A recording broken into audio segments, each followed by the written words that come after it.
kita menunggu disebut tadi alhamdulillah. Terima kasih kepada siapa takbiran Gemenur Iman yang dipimpin oleh Pengerusi Hajar Rosniati binti Mansur.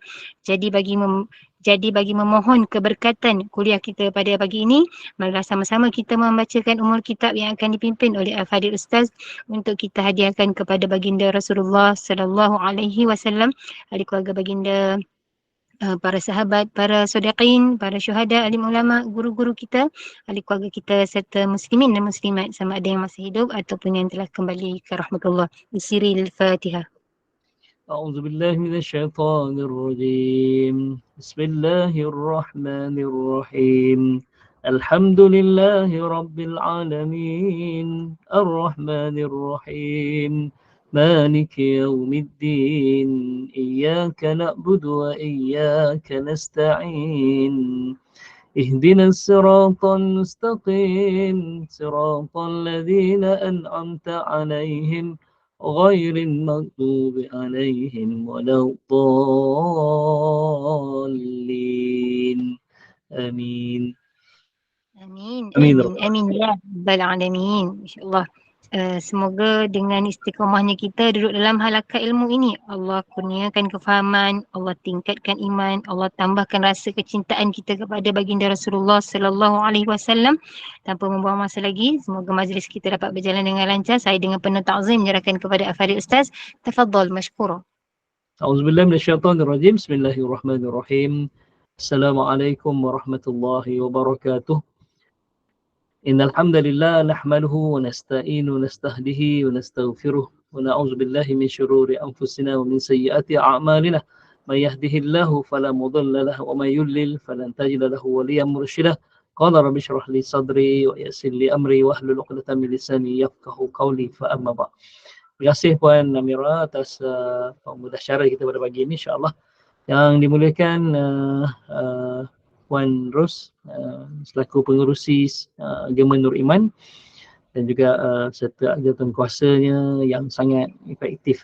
Dia sebenarnya kan bila kita jadi ketua pemimpin, macam saya jadi YDP, MPIBG, MITS Bagalalang, Sekolah Asrama Penuh yang berasaskan tahfiz di anak ataupun bawah silaan Jabatan Agama Islam Selangor.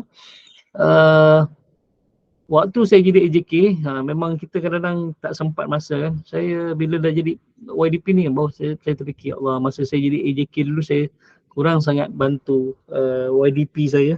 Sian YDP saya buat kerja sorang-sorang kan, tanpa ada sokongan daripada AJK. Bila saya dah naik Allahumma salli, saya dah naik YDP kan, YDP, saya kata saya tak nak jawatan ni, tapi kalau kita meminta jawatan, Allah akan lepas tangan, Allah tak akan bantu kita. Tapi kalau kita dipilih tapi bukan kerana kita nak, itu maksudnya Allah pilih kita dan Allah akan bantu kita, Allah akan bantu kita. Jadi alhamdulillah, saya rasa sangat AJK saya dalam MPIBG ni sangat rajin, sangat agresif semua kan. Idea-idea dia orang sangat bernas. Jadi antara nikmat sebagai seorang pemimpin ni kan, adalah memiliki AJK ataupun barisan pentadbir yang hebat Itu sebenarnya itu rezeki sebenarnya. Allah tolong kita dari sudut AJK yang rajin yang rajin. Alhamdulillah. Saya rasa memang Pondros pun kalau tak adalah program yang selancar ini, sebaik ini, sebab AJK Gemenur Iman ni sangat membantu kan. InsyaAllah mudah-mudahan semua pahala tu dan pahala juga kepada kita yang hadir dalam majlis ilmu setiap yang dianjurkan oleh Gemenur Iman, insyaAllah. Okey. Itulah nampak balasan AJK GNS sangat rajin, insyaAllah. Amin. Mudah-mudahan. Okey. Alhamdulillah pada pagi ni kita diberikan kesempatan oleh Allah SWT. Tabik spring lah pada ibu-ibu dan ayah-ayah yang join kita pada pagi ni. Sebab Allahumma salli asmat, walaupun cuti sekolah anaknya kan, tetap juga menganjurkan majlis ilmu dan juga duduk dalam majlis ilmu, insyaAllah. Mudah-mudahan masa yang terluang ni kita dapat manfaatkan sebaiknya. Sebab kata Nabi SAW kan, ni'matani, dua nikmat yang sering dilalaikan oleh manusia. kan, dan juga melalaikan manusia. Itu yang pertama, nikmat kesihatan, nikmat sihat, kan. Yang kedua adalah nikmat masa lapang. Jadi kita alhamdulillah telah memenuhi dua nikmat tu. Dengan nikmat kesihatan Allah beri, kita hadir hari ini. Dengan nikmat masa lapang, kita lapangkan masa kita untuk duduk dalam majlis ilmu. Mudah-mudahan insya-Allah pahala untuk kita semua. Okey, kita sambung pada muka surat 114, 114. Okey, sahabat Nabi SAW yang namanya Ubay bin Ka'ab. Ubay bin Ka'ab. Ubay bin Ka'ab, masya-Allah. Kita Allah. 113 ke 114 Ustaz? 113 dah bincang kan? Habib bin Zaid dah bincang kan? Belum Ustaz. Oh, belum. Belum. Habib bin Zaid dulu. Okey, tak apa, insya-Allah. Okey, 113. Habib bin Zaid. Allahumma salli Ismail. Mana Habib bin Zaid? Dalam catatan akak Habib bin Zaid dah Mira. Kan? Dah kan? Dah. Kita mula hari ni Ubay bin Ka'ab. Betul. Okey, tapi Tak apalah kalau nak ulang boleh je Ustaz, ulang sikit. Boleh insya-Allah. Okey. Habib bin Zaid, ayahnya Zaid bin Asim, antara yang berbaiat dengan Nabi SAW di Baiatul Aqabah, yang kedua lah, bersama isterinya dan dua puteranya. Okey. Jadi Allahumma salli alaihi antara penduduk Madinah yang memeluk Islam dan bai'ah bersama Rasulullah SAW, sebab dia selepas ayah dia dan ibu dia berbai'ah, dia berbai'ah dengan Nabi SAW kan. Okay. Jadi ibunya yang istimewa ni adalah apa nama dia panggil, Ummu Amarah. Nama ibunya Ummu Amarah, wanita pertama yang mengangkat senjata dalam peperangan dalam Islam. Maksudnya bila dia dah berbai'ah tu, orang perempuan yang pertama mengangkat senjata yang terlibat dalam peperangan adalah ibu kepada Habib bin Zaid ni. Sebab itulah kita dah bincang lepas kan, 8 golongan yang Nabi bina, yang Nabi tarbiyah untuk mendukung Islam kan. Yang ke-8 tu siapa? Yang ke-8 tu adalah rahim wanita solehah. Okey, rahim wanita solehah yang akan melahirkan 7 di atas tu, memimpin yang bijak, darah para syuhada, harta para aghnia, syair para syuara, semangat anak-anak muda kan. Kemudian dah pergi doa orang-orang yang soleh. Jadi 7 di atas tu, Allahumma salli alaihi, ilmu para ulama, 7 tu akan dilahirkan oleh yang ke-8 itu, iaitu rahim wanita salihah. Sebab itu Nabi SAW kahwinkan sahabat dengan sahabat, anak sahabat dengan sahabat, supaya akan lahir daripada ibu yang salihah dan ayah yang soleh, lahirlah anak-anak yang soleh-solehah. Lahirlah anak-anak yang soleh-solehah yang akan menjadi 7 di atas tu, ataupun menjadi yang ke-8 tu. Okey, sebut tentang tu insya-Allah. Itu kalau kita nak anak yang soleh dan solehah, kita dulu ibu dan ayahnya kena jadi soleh dan solehah. Saya teringat satu kisah, Allahumma salli asma, Luqmanul Hakim. Luqmanul Hakim ataupun namanya Luqman bin Taran. Luqman bin Taran. Al-Hakim itu sebab Allah kurniakan dia ilmu daripada kitab. Jadi dia tu Al-Hakim, jadi dapat ilmu daripada kitab, daripada Al-Quran bukan, daripada Zabur. Dia zaman Nabi Daud AS. Zabur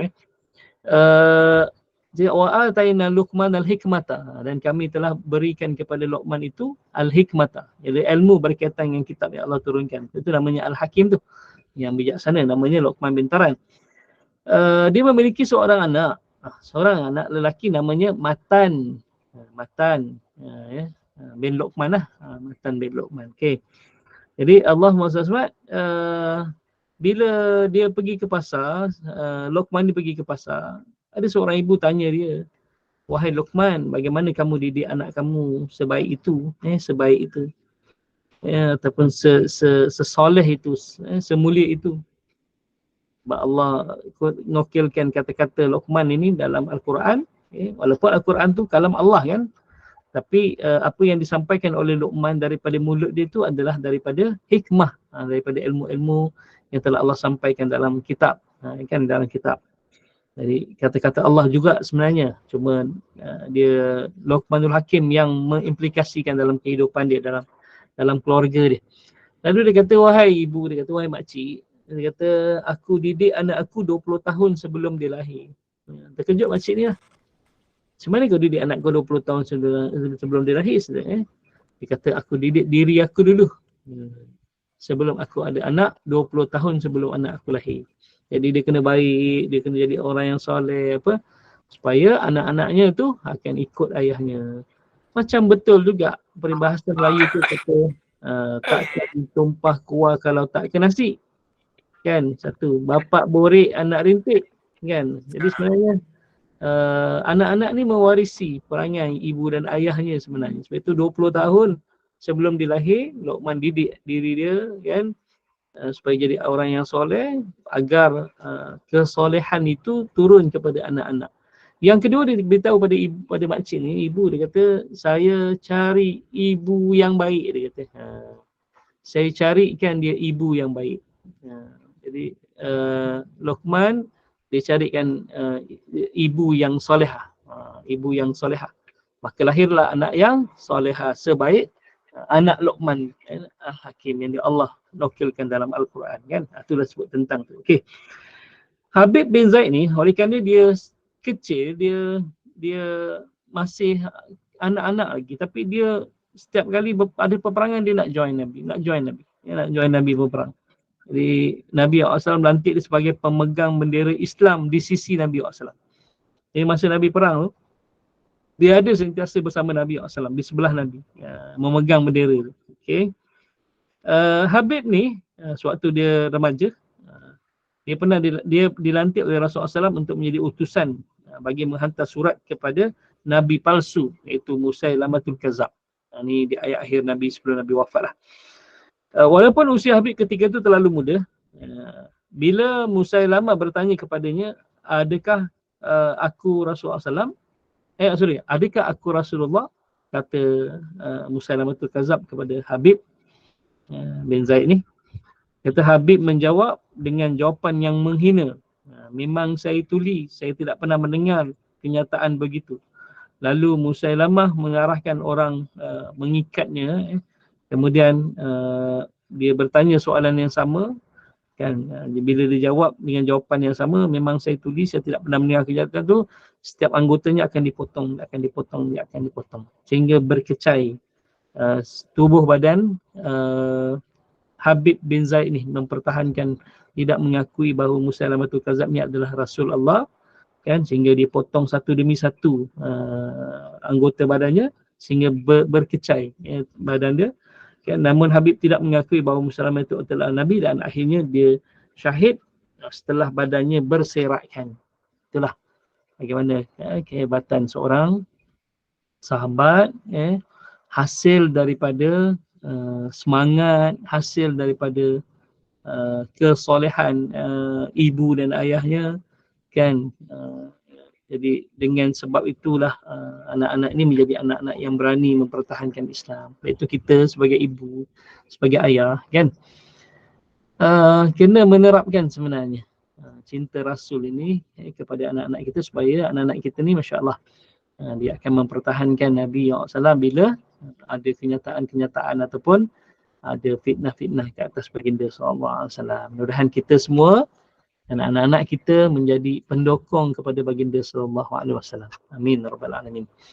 Okey, jom kita Ustaz, masuk pada mak Habib bin Zaid juga dia berjuang dalam perang kan, Ustaz? betul. Nama dia Ummu Amarah. Ummu Amarah, ya. Ya. Dikatakan perisai Rasulullah, Masya-Allah. Ya, dia wanita pertama yang mengangkat senjata dalam Islam. Itulah. Ummu Amarah ni dua anak dia berperang kan? Ya. Habib Masya-Allah. bin Zaid, dan seorang lagi saya tak pasti nama dia, saya lupa. Abdullah bin Zaid kalau tak silap saya. Saya pernah dengar kisah ni, subhanallah. Okey, insya-Allah. Itulah. Ini kisah seorang ibu tu, kan, bila dia hantar anak dia pergi berperang Nabi SAW. bila sahabat tu balik nak khabarkan pada ibu ni bahawa anak dia mati syahid dalam peperangan. Kan, soalan dia tanya, Nabi selamat tak? Kan, ibu tu tanya, Nabi selamat tak? Dia kata, Alhamdulillah Nabi selamat. Tapi anak engkau kata yang syahid dalam peperangan ni. Dia sebab apa? Alhamdulillah dia kata. Bila ada perang lagi dia hantar anak nombor 2. Kan? Bila hantar nombor 2. Bila perang, habis perang, sahabat datang nak beritahu yang anak dia yang kedua ni pun mati syahid. Soalan pertama yang keluar daripada mulut ibu ni adalah, bagaimana Rasulullah selamat tak? Dia kata, Rasulullah selamat, tapi anak engkau mati syahid. Dia sebut Alhamdulillah. Dan ketika itu ibu tu menangis kan. Jadi Hati ibu mana yang tak lulus Ustaz kalau tengok hancur tubuh anak, ya Allah, saya tak boleh imagine lah. betul kan. Jadi ibu tu menangis. Sahabat ni pelik lah kenapa menangis. Tadi bila dikhabarkan tentang anaknya syahid, dia tak menangis. Tapi tiba-tiba dia menangis. Lalu dia tanyalah kenapa ibu menangis. Dia kata saya menangis sedih kerana saya dah tak ada anak lagi laki-laki yang nak dihantar untuk berperang mempertahankan Islam dan mempertahankan Rasulullah. Tu InsyaAllah. Maksud dia nangis tu bukan sebab anaknya syahid ke, tak. Dia nangis tu sebab dia tak ada anak laki-laki lagi yang nak dihantar pergi perang. Tu kisah dia.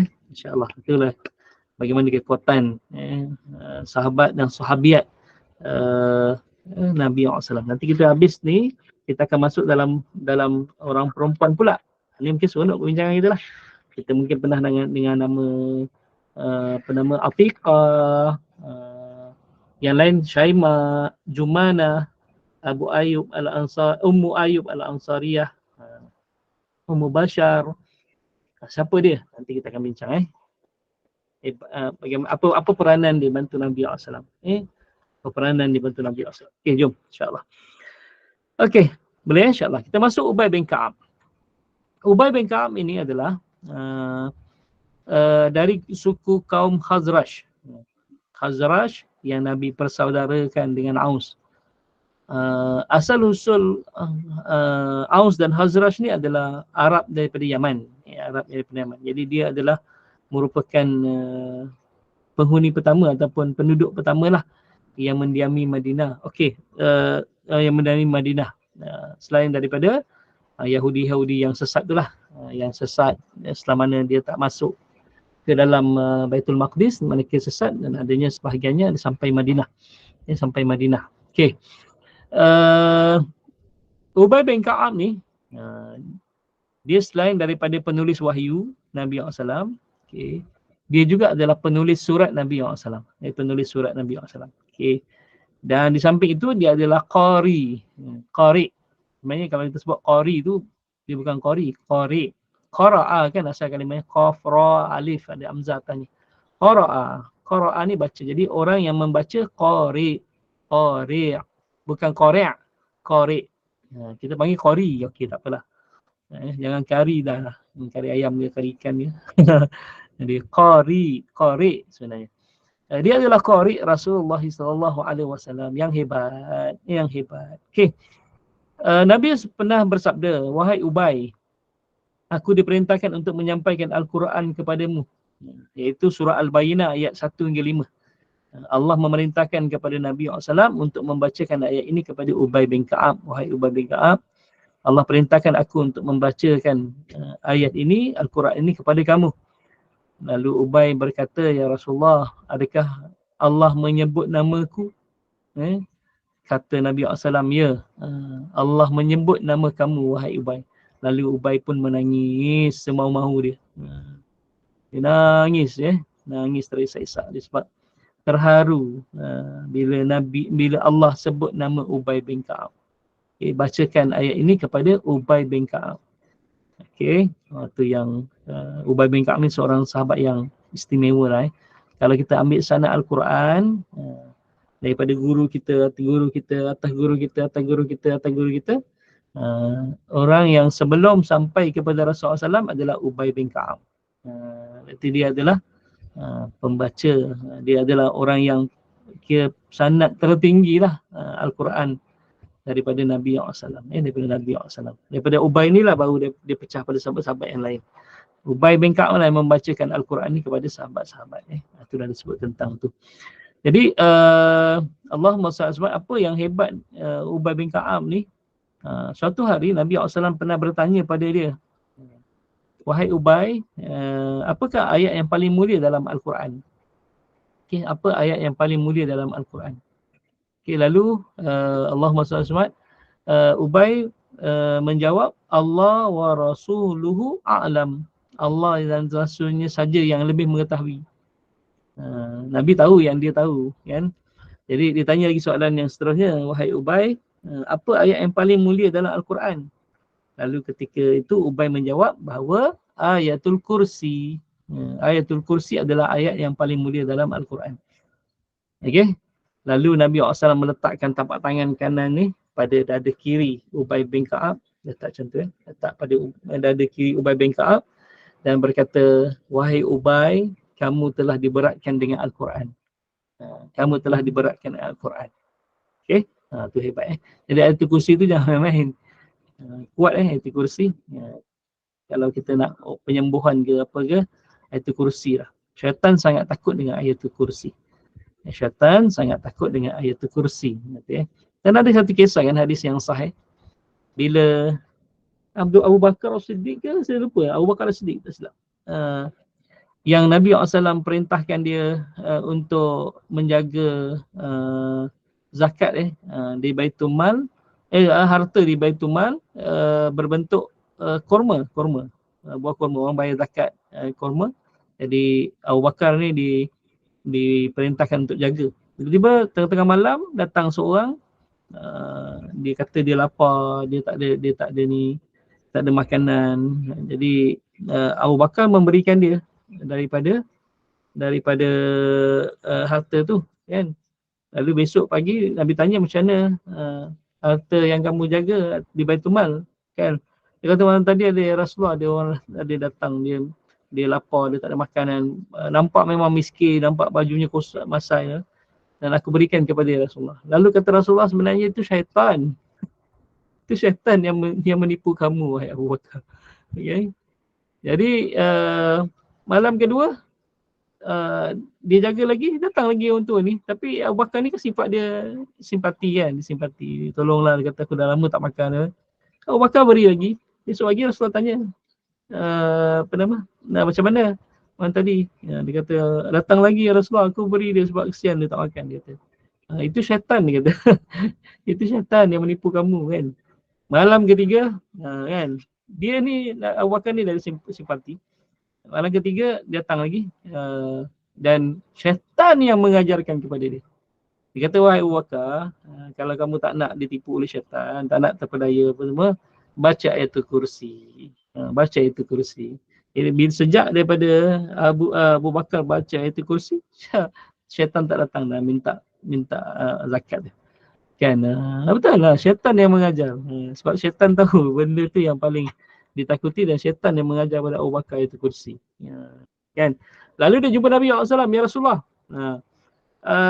Dia kata, syaitan mengajarkan aku ayatul kursi, dia kata. Syaitan ni kan penipu, pembohong, kan. Lepas tu Rasulullah kata, kali ni dia tidak berbohong. Nabi benarkan, maksudnya kali ni syaitan tu tak bohong. Yang sebelum ni dia bohong kamu, dia membohongi kamu, kan. Yang kali ketiga tu Nabi cakap, kali ni syaitan tidak berbohong. Betul lah, ayatul kursi, kan. Okey, tu nak beritahu maksudnya kehebatan ayatul kursi tu, ataupun kelebihan ayatul kursi. Okey, itu Ubay bin Ka'ab. Okey, Ubay bin Ka'ab dia suruh ibadahnya, masya-Allah. Dia khatam setiap 8 hari dalam solat tahajudnya. 8 hari sekali dia khatam. Bukan bacaan biasa tau. Bacaan biasa ni memang setiap hari dia khatam lah. Tapi 8 hari dalam solat tahajudnya. Bermaksud dia bawa Al-Quran dalam solat tahajudnya, dia akan khatam 8 hari sekali. 8 hari sekali. Dalam solat tahajud, bacaan harian tu biasalah. Macam Imam Asy-Syafi'i, dia setiap hari dia akan khatam Al-Quran. Tapi bila 10 hari terakhir Ramadan, dia akan khatam 2 kali dalam sehari. Itu Imam Asy-Syafi'i. Tapi sahabat Nabi Ubay bin Ka'ab ni lagi dahsyat lah. Dia akan khatam itu. Jadi Allahumma salli alaihi dia khatam setiap 8 hari dalam solat tahajudnya. Itulah kehebatan Ubay bin Ka'ab. InsyaAllah.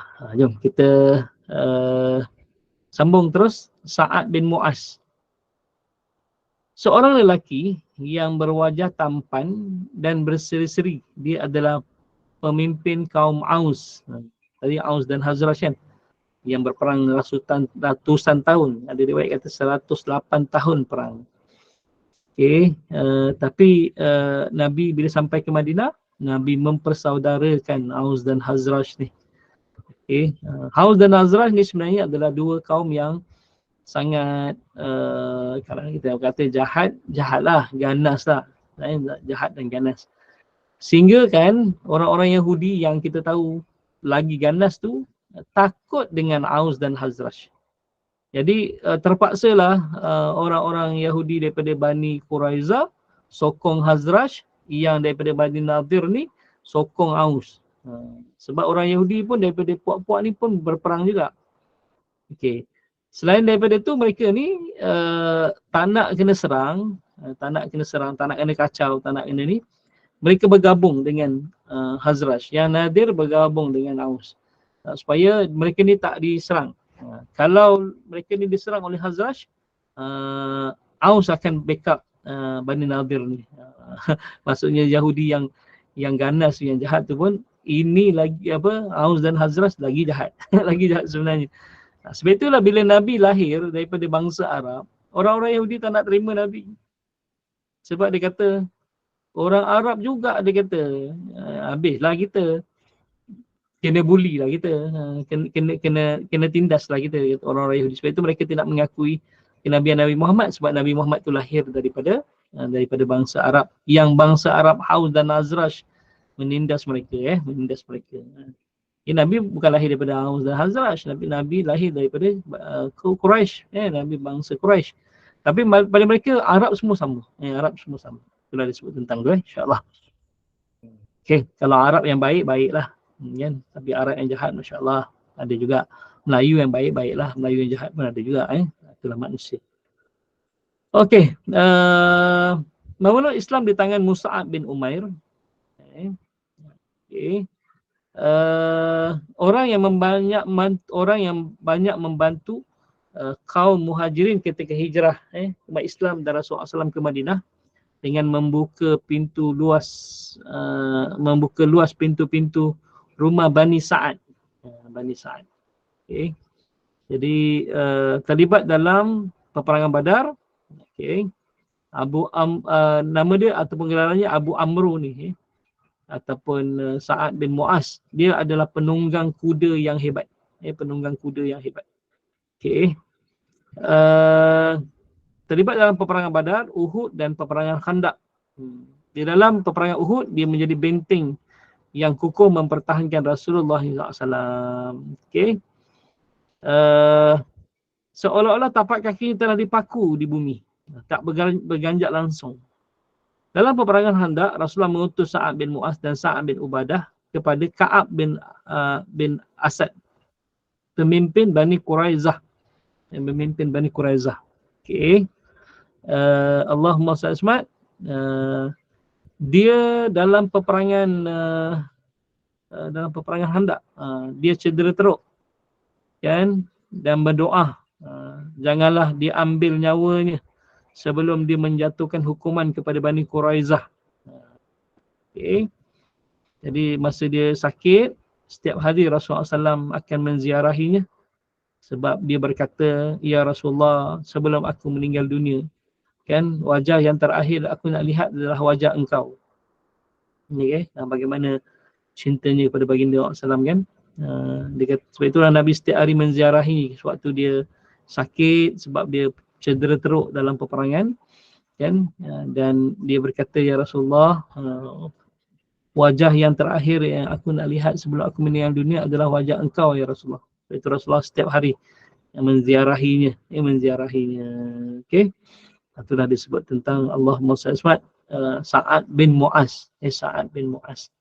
bagaimana cintanya kepada Nabi SAW dan bagaimana kehebatan ketangkasan dia dan bagaimana keberanian dia mempertahankan Nabi SAW dalam perang Uhud, sehingga disebut bahawa kakinya seolah-olah dipaku di bumi, tidak berganjak langsung, seinci pun berundur sama sekali tidaklah, untuk mempertahankan Nabi SAW. Okey, inilah sahabat baginda SAW, namanya Sa'ad bin Mu'az. Okey, seterusnya. Tadi kita bincang ada dua orang kan, Sa'ad bin Mu'az dan satu lagi Sa'ad bin Ubadah. Sa'ad bin Ubadah. Okey, dia merupakan da'in, pemimpin suku Khazraj. Nampak dia boleh jadi kawan kan. Aus dan Khazraj dulu sebelum ni berperang.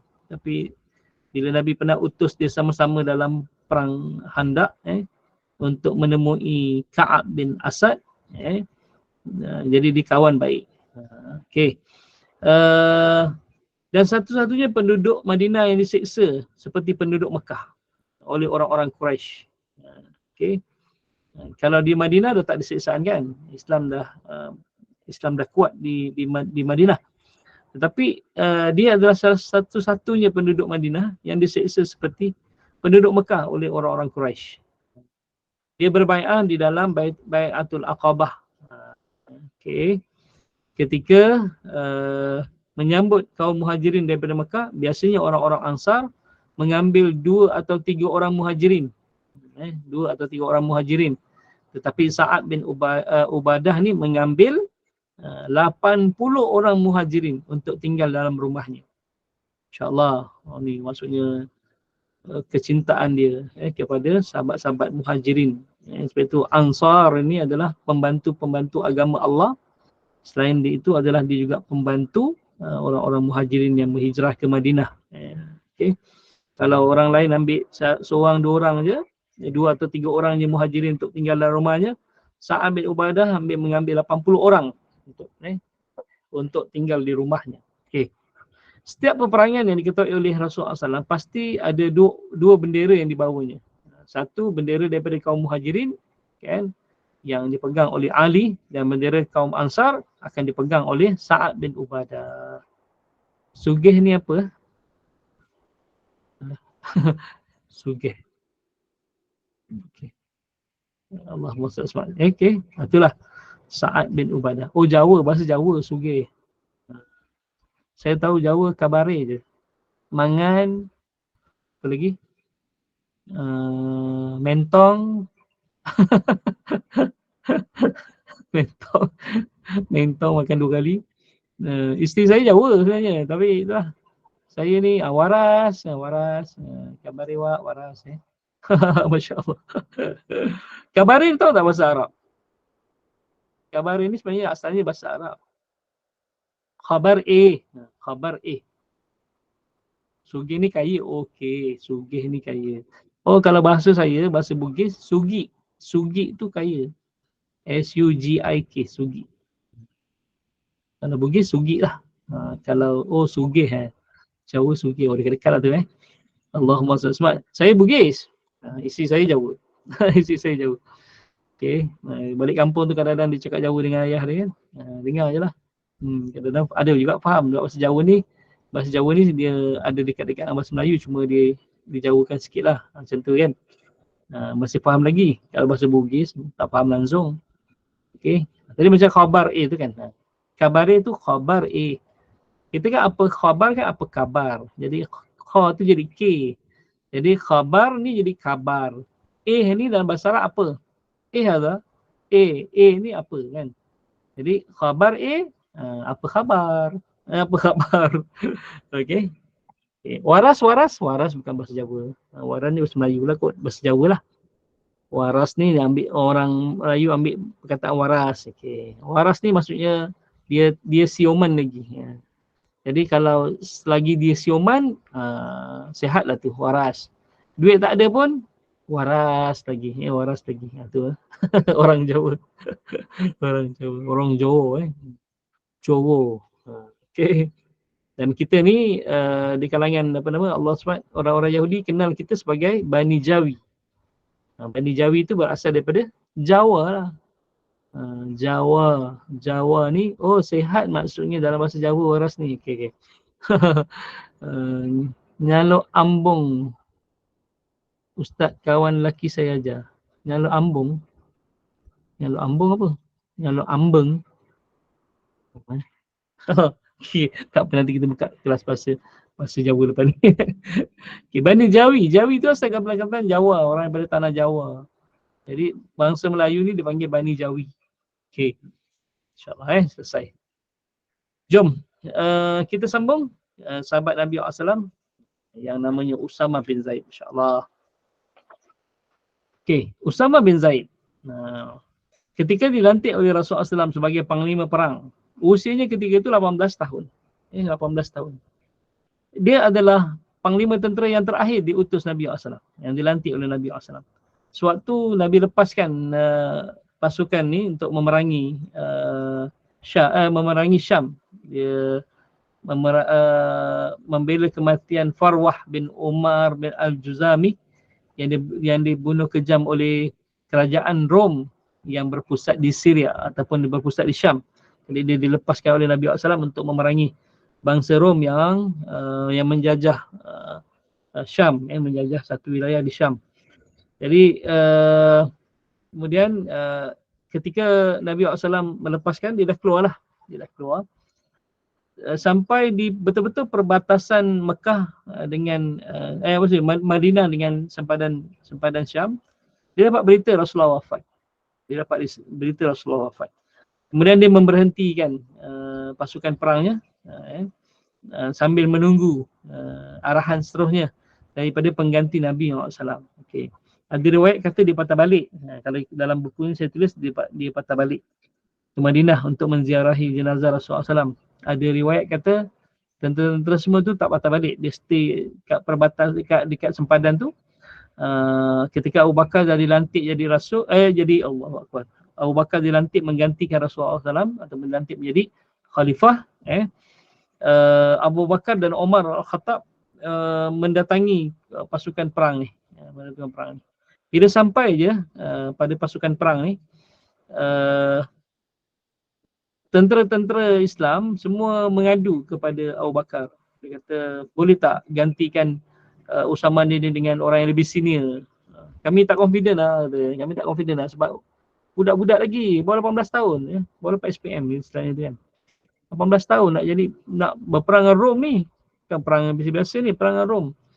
Kan kami tak confident, dia kata. Boleh tak gantikan dengan orang lain. Ada pula yang cadangan kata, wahai Umar, kau lah Umar. Jadi panglima perang ni. Lalu kata Abu Bakar Siddiq, aku tidak akan mengubah apa yang telah Rasulullah putuskan. Maksudnya dia tak akan berubah dengan pendiriannya, iaitu mengekalkan apa yang Rasulullah telah putuskan, iaitu Usama bin Zaid. Usama bin Zaid untuk mengetuai kumpulan ni. Okey. Kemudian Abu Bakar berkata, teruskanlah perjalanan.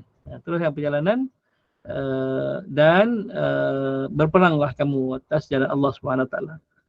Dalam peperangan tu, tidak ada seorang pun yang mati syahid. Yang kedua, dalam peperangan tu, biasanya peperangan dahsyat ni akan berlangsung berbulan-bulan lamanya. Itu Sayyidina Umar Al-Khattab di suatu zaman pemerintahan dia. Sebab itu yang nikah mut'ah tu, dulu dibolehkan dan akhirnya dibatalkan hukum itu. Dibolehkan sebab bila tentera ni keluar, dia tinggalkan isteri dia berbulan-bulan, lebih daripada 4 bulan tinggalkan isteri dia. Jadi ketika itu dia dibolehkan berkahwin dengan penduduk tempatan, dengan wanita penduduk tempatan, dan tempohnya adalah apabila tamat peperangan, habis peperangan, mereka akan berpisah automatik. Itu kahwin mut'ah. Yang dia kahwin kontrak namanya, tapi orang-orang Syiah dia terus lagi kahwin kontrak ni walaupun hukum tu telah dibatalkan. Di zaman pemerintahan Sayyidina Umar Al-Khattab, Umar tanya adik dia, Fatimah dia kata.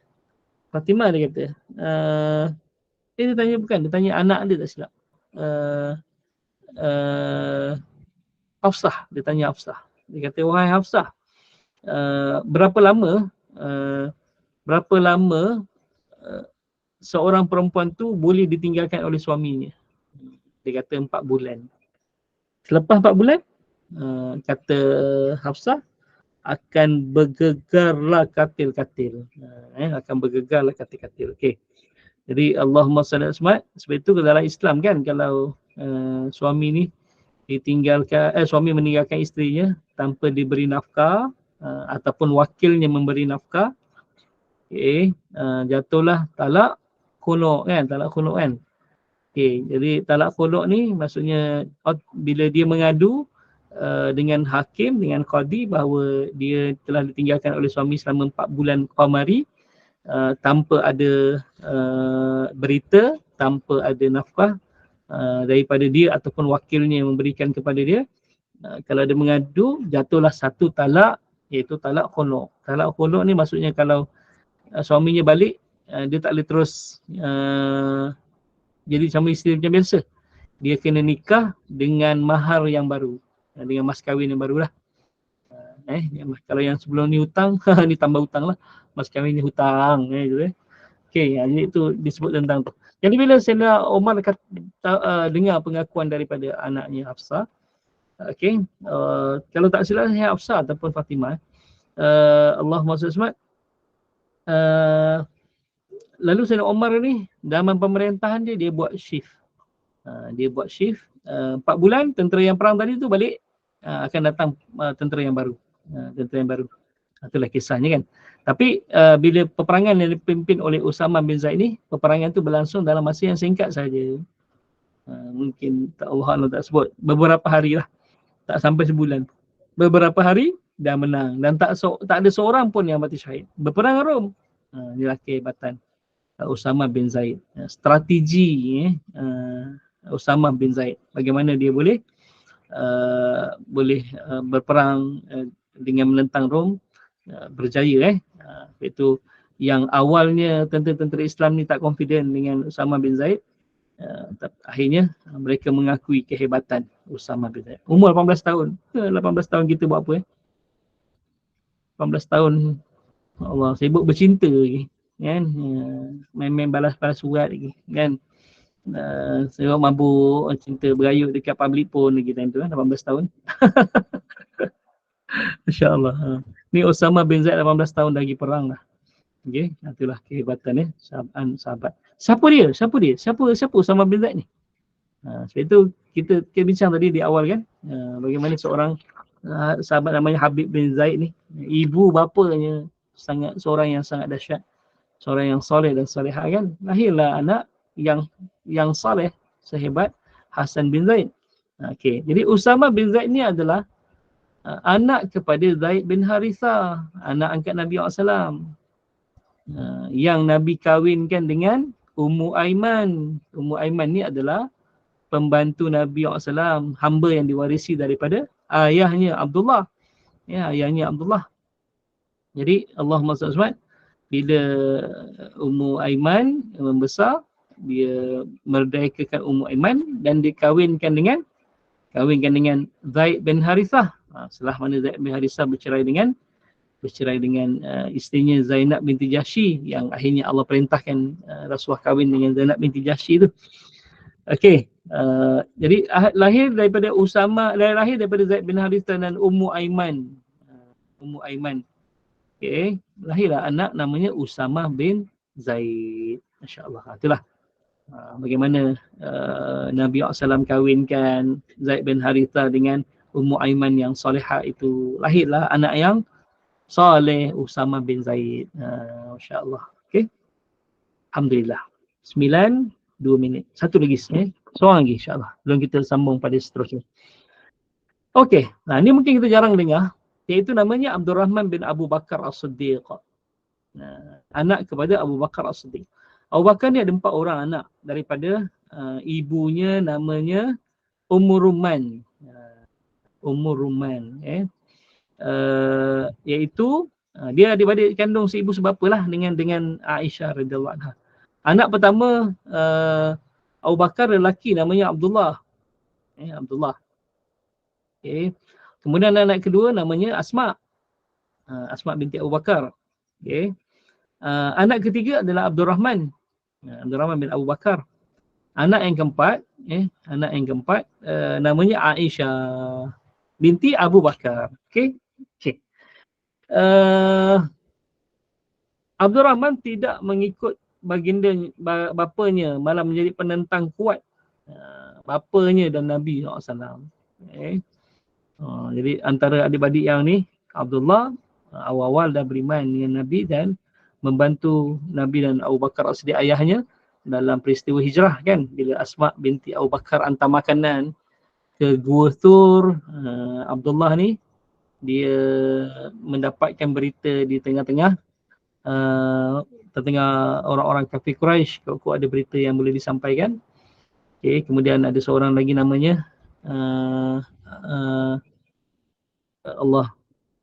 Amir bin Fukhairah. Ni hamba yang dimiliki oleh Abu Bakar As-Siddiq. Tugas dia bawa kambing-kambing untuk menghapuskan jejak tapak kaki Asma ataupun Abu Bakar yang pergi ke Gua Thur. Okay, insya-Allah. Allahumma salli ala Muhammad. Itu ada 5 orang yang berjasa kan dalam peristiwa hijrah Nabi SAW kan. Yang pertama, Abdullah dapatkan berita. Asma hantar makanan. Amir bin Fukhairah bawa kambing-kambing untuk hapuskan jejak Abdullah dengan Asma. Abdullah bin Uraiqid pemandu jalan daripada Mekah sampai ke Madinah ikut jalan laut. Abdullah bin Uraiqid ni Yahudi, tapi akhirnya dia masuk Islam. Okay. Dan seterusnya Abu Bakar As-Siddiq. 5 insan yang berjasa dalam hijrah Nabi SAW. Okay. Tapi dalam keluarga Abu Bakar As-Siddiq ada seorang yang menentang kuat Nabi SAW dan menentang bapanya, iaitu Abdul Rahman bin Abu Bakar. Okay. Dia merupakan pemanah. Dia pemanah, pasukan pemanah, penggempur Quraisy dalam peperangan Badar dan Uhud. Okay. Cuma dalam perang Uhud dia jadi pasukan pemanah Quraisy. Biasanya orang yang paling kuat menentang Nabi akan menjadi orang yang paling cinta pada Nabi SAW. Kecuali yang Allah telah tutup hati mereka lah. Dan inilah berlaku kepada Abdul Rahman bin Abu Bakar, dan akhirnya menerima cahaya Islam setelah sekian lama menentangnya. Setelah memeluk Islam, dia tidak pernah ketinggalan turut serta dalam peperangan yang diketuai oleh Nabi SAW. Okay. Dalam perang ni, dalam mana-mana perang lah, perang Uhud ke, perang Badar ke, dia ada istilahnya perang tanding. Perang tanding ni maksudnya sebelum perang satu ketumbukan tentera yang besar ni, dia ada 3 orang. 3 orang Okay. Kita dah bincang sebelum ni kan yang 3 orang tu. Kalau di kalangan Nabi SAW, tak silap saya, Hamzah, kemudian Sayyidina Ali, yang seorang lagi siapa? Saya lupa nama dia. Kalau sebelum perang ni ada 3 orang yang akan diutus Nabi SAW untuk dia memulakan peperangan. Dia panggil perang tanding. Jadi nak tahu kekuatan tentera Islam dulu, dia akan hantar, okay, ni Hamzah bin Abdul Muttalib dulu. Okay, dia bunuh orang Allah SWT, tentera musuh tu. Okay. Hantar orang kedua pula. Okay. Tengok siapa yang menang. Hantar orang ketiga. Okay, hantar orang ketiga. Dan bila lepas orang ketiga ni, barulah ketika tu semua serang. Setelah Islam bertakbirah, Allahu Akbar, terus serang. Allahumma salli ala Muhammad. Jadi orang yang kalau di pihak Quraisy pula yang biasa jadi ini Abdul Rahman bin Abu Bakar. Dan ketika Abdul Rahman ni maju ke depan, Abu Bakar yang datang menyahut untuk bertanding dengan ayah dia. Untuk bertanding dengan anak dia. Lalu Nabi SAW menegah ataupun menghalang Abu Bakar. Dia kata, tak ya, jangan kau yang menghadapi anak kau sendiri. Okay. Jadi Abu Bakar pun masukkan balik pedang dia dan berundurlah orang lain yang ke depan. Biasanya Sayyidina Ali, Allahu SWT, Sayyidina Hamzah, seorang saya lupa nama dia. Sa'ad bin, saya tak ingat nama seorang tu. Allahumma salli ala Muhammad. Okey. Dalam perang Badar, bila dia berperang, dia berpeluang untuk membunuh ayahnya. Macam kalau kita tahu Abu Ubaidah bin Jarrah kan. Ubaidah nama dia. Oh, terima kasih. Abu Ubaidah bin Jarrah, Allahumma salli alaihi, dia berhadapan dengan ayah dia dalam perang Badar, dia cuba mengelak tapi ayah dia kejar dia. Sampai dah satu tahap dah tak boleh dah, nak lari tak boleh, nak mengelak dah tak boleh, dia terpaksa berhadapan dengan ayah dia. Akhir ketika itu dah dia membunuh ayah dia. Kan itu Allah SWT, nama sahabat namanya Abu Ubaidah bin Jarrah kan. Bapanya Abdullah bin Abdullah Al-Jarrah Abdullah Al-Jarrah. Okey. Allahumma salli alaihi, tapi dia bunuh ayah dia dalam perang tu. Okey. Lalu turun ayat Al-Quran kan, kerana peristiwa itu.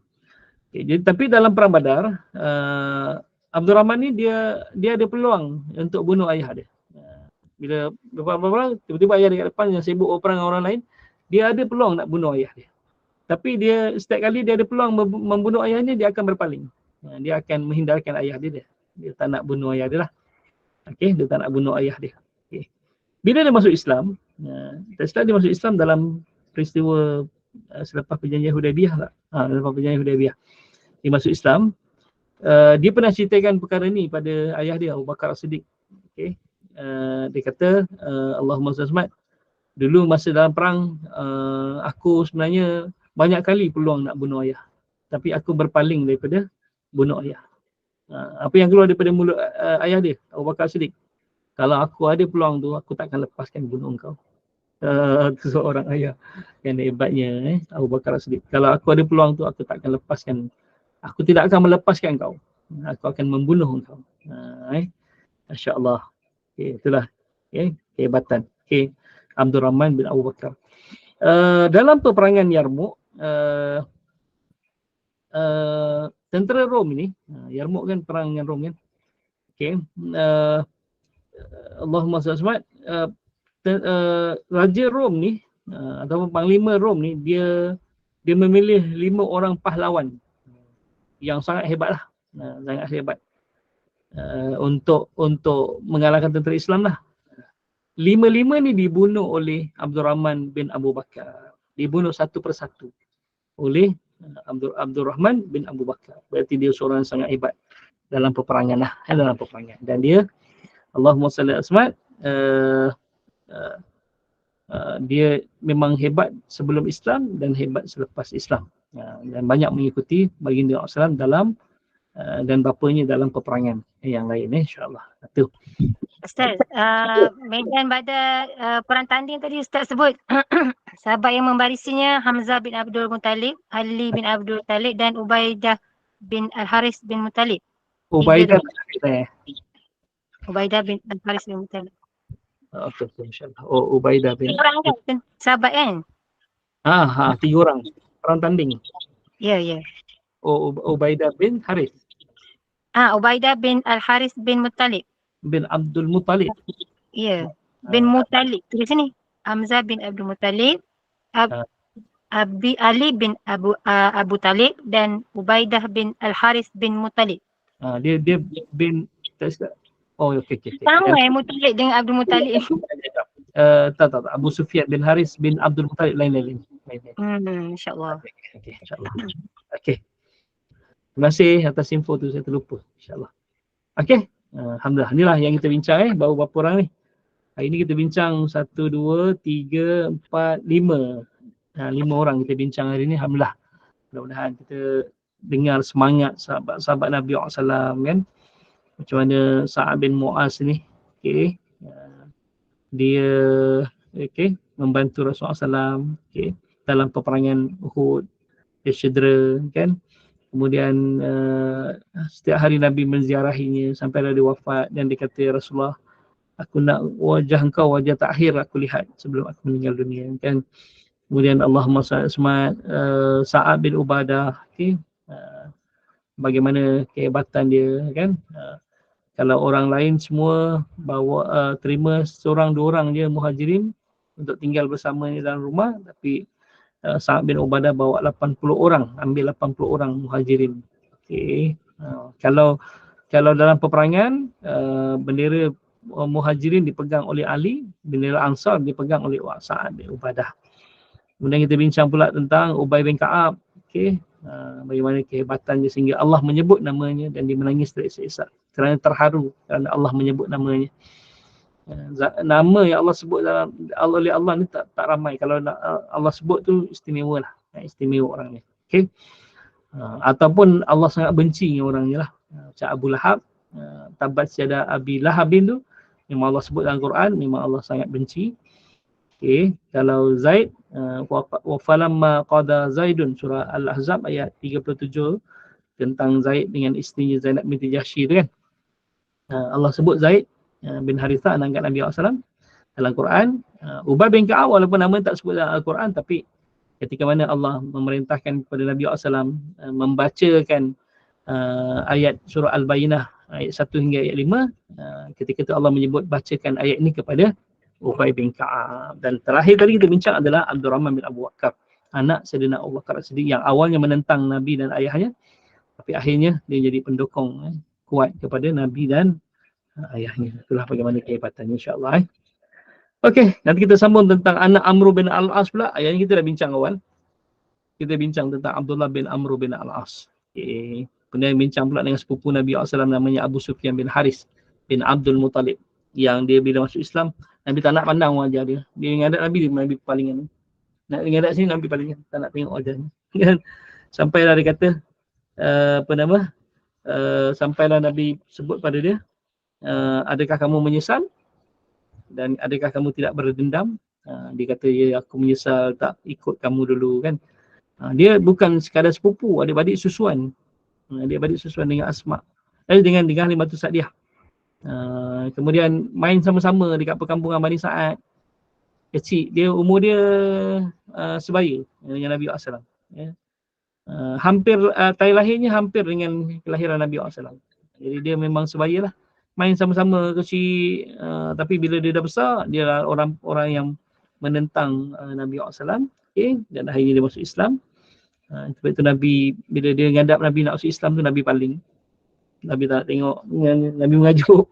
Nabi mengajuk lah istilahnya. Nabi sedih sangat. Kita main sama-sama, kita besar sama-sama. Sepupu lah, kau pula menentang aku kan. Sampai, adakah kamu tidak menyesal? Adakah kamu tidak ada dendam lagi? Ketika itu dia jawab, ya Rasulullah, aku menyesal dulu. Dan aku tak menyesal untuk masuk Islam dan aku tak ada dendam. Barulah Nabi menghadap wajahnya. Itulah sebut tentang itu, insya-Allah. Oh, hebat. Okey, cukup sekadar itu, insya-Allah. Mudah-mudahan ada kebaikan yang baik daripada Allah Subhanahu Wa Taala, yang kurang dalam itu atas kejahilan dan lemahnya ilmu saya. Aqulu qouli hadza wa astaghfirullah li wa lakum. Assalamualaikum warahmatullahi wabarakatuh. Jumpa lagi. Waalaikumsalam warahmatullahi wabarakatuh. Alhamdulillah, barakallahu fikum, jazakumullah khairan jazak Ustaz. Sebelum tu nak buka soalan ke tak? Dah 9:16 dah ya? Perlulah Ustaz ya, kita tutup lah, insya-Allah. Alhamdulillah. Mudah-mudahan tambah kefahaman kita, mudah-mudahan bertambah kecintaan kita kepada baginda Rasulullah sallallahu alaihi wasallam, dan kita mengambil ibrah daripada sahabat-sahabat baginda Rasulullah sallallahu alaihi wasallam yang kita bincangkan hari ini, 5 orang sahabat, masya-Allah. Begitu cakap kecintaan mereka kepada baginda Rasulullah sallallahu alaihi wasallam tidak dapat kita tandingi, masya-Allah. Tapi kita boleh mencontohi, masya-Allah. Mudah-mudahan bertambah kefahaman kita, bertambah mudah-mudahan barakah, mudah-mudahan Allah kurniakan rahmat kepada kita. Terima kasih kepada tim Gemenur Iman, sahabat-sahabat pecinta ilmu yang mengimarahkan kuliah kita, tak jemu-jemu duduk dalam majlis ilmu, insya-Allah. Ustaz, sedikit hebahan kuliah hari ini, Ustaz. Kuliah asal kita hari ini bersama dengan Ustaz Ilin Aminin lagi dengan Tahsin Al-Quran. Siapa yang ingin membaca Al-Quran hari ini boleh masuk kuliah asar hari ini 5:15 petang, insya-Allah. Sebelum tu saya terlupa, 10.30 pagi hingga 12.30 hari bersama Al-Fadilah Ustazah Helen Sukma Indah, kelas hafazan yang pertama, insya-Allah. Dan selepas tu kita kuliah asar bersama dengan Ustaz Ilin, dan kuliah akhir kita pada pukul 8.15 malam, kuliah maghrib. Kita tadabbur surah Al-Baqarah bersama dengan Fadil Ustaz Muhammad Nazri bin Haji Mustaqim, Imam Masjid Negara. Jadi teruskanlah bersama-sama dengan Gemenur Iman dengan kuliah-kuliah yang telah disediakan. Semoga memberi manfaat kepada kita di dunia dan juga di akhirat. Saya mengucapkan terima kasih kepada jemaah kita yang sudi berinfak untuk tabung Gemerul Iman, tidak jemu-jemu berinfak. Masya-Allah, moga dengan infak kita itu kuliah-kuliah di Gemerul Iman dapat dijalankan dan diteruskan. Semoga Allah membalasnya dengan kebaikan yang banyak. Amin ya rabbal alamin. Kita tangguh kuliah kita sebagai menutup majlis. Mohon sekali lagi Al-Farid Ustaz untuk membacakan tasbih kafarah dan surat Al-As. Saya sudahi dengan wabillahi taufiq wa hidayah. Wassalamualaikum warahmatullahi wabarakatuh. Waalaikumsalam warahmatullahi wabarakatuh. Subhanallah bihamdika nashhadu an la ilaha illa anta wa nastaghfiruka wa natubu ilaik. Bismillahirrahmanirrahim. Wal 'asri innal insana lafi khusr illa alladziina aamanu wa 'amilus shalihat wa tawassaw bil haqq wa tawassaw bis sabr. Aqulu qouli hadza wa astaghfirullah li wa lakum. Assalamualaikum warahmatullahi wabarakatuh. Jumpa lagi. Waalaikumsalam warahmatullahi wabarakatuh. Terima kasih.